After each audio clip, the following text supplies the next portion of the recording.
और नीट के इन रिजल्ट के खिलाफ, जिसमें कि काफ़ी ज़्यादा फ्रॉड हुआ है। एनटीए का दावा है कि उन्होंने ग्रेस मार्क्स दिए हैं और ग्रेस मार्क्स उन्होंने कुछ ही स्टेट्स में दिए हैं, पर उन स्टेट्स के बाहर भी ऐसे ग्रेस मार्क्स के केसेज आ रहे हैं जिनका कोई हुआ ठिकाना नहीं है कि वो किस आधार पर दिए गए हैं। सारे स्टूडेंट के साथ जो अन्याय हुआ है, एनटीए इस पर अब तक चुप क्यों है?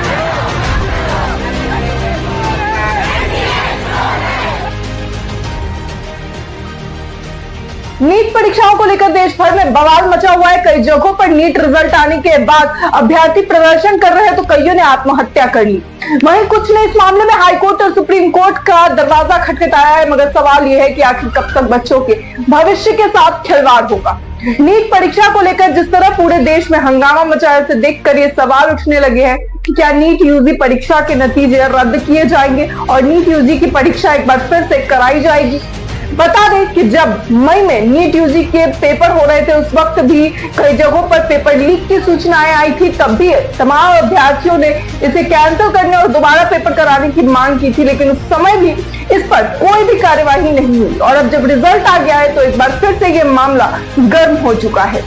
और हमने नीट में 695 अंक पाए हैं और हमारा ऑल इंडिया रैंक 3473 है। आज बनारस से तमाम स्टूडेंट्स यहाँ बीएचयू गेट पर प्रोटेस्ट करने आए हैं एनटीए और नीट के इन रिजल्ट के खिलाफ, जिसमें कि काफ़ी ज़्यादा फ्रॉड हुआ है, बहुत ज़्यादा रैंक इन्फ्लेशन देखा गया है तथा काफ़ी सारे स्कैम सामने आ रहे हैं।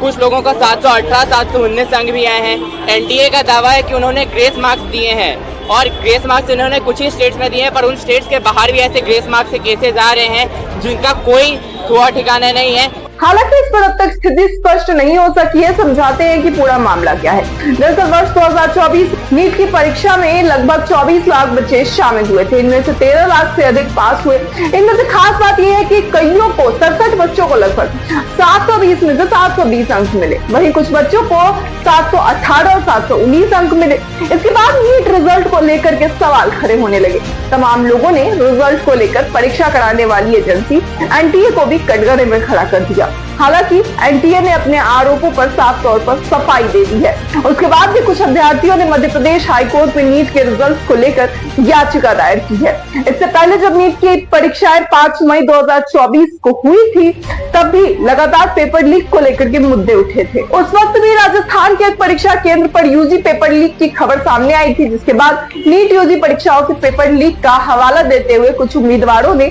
सुप्रीम कोर्ट में एक याचिका दायर की थी और परीक्षा को नए सिरे से कराने की मांग की थी।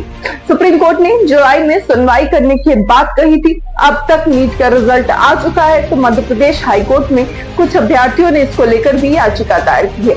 हालांकि इससे पहले भी ऐसा मामला सामने आ चुका है। ये कोई पहला और नया मामला नहीं है। वर्ष 2019 में एमबीबीएस बीडीएस एडमिशन के लिए नेशनल लेवल मेडिकल प्रवेश एग्जाम परीक्षाएं जो हुई थी, all India pre medical test, तब भी परीक्षा सीबीएसई कराता था। उस समय भी पेपर लीक की खबर सामने आई थी। आरोप था कि एग्जाम सेंटर पर इलेक्ट्रॉनिक एडवाइजरी यानी कि आंशिक की जो है वो सबमिट की गई थी और वो डिस्ट्रीब्यूट कर दी गई थी बच्चों में। तब भी यह मामला सुप्रीम कोर्ट पहुंचा था। तब 3 मई को परीक्षा थी और 5 जून को रिजल्ट आना था।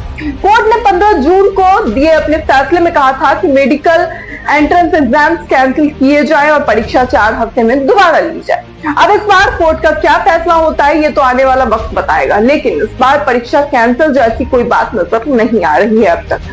मगर साफ तौर पर जिस तरह से पेपर लीक तो कभी आंसर की मिलना, ये सारे मामले सामने आते हैं। ऐसे में आज केवल एक यूपीएससी ही है जो इन चीजों से अब तक बचा है, वो भी कब तक ये भी किसी को नहीं पता।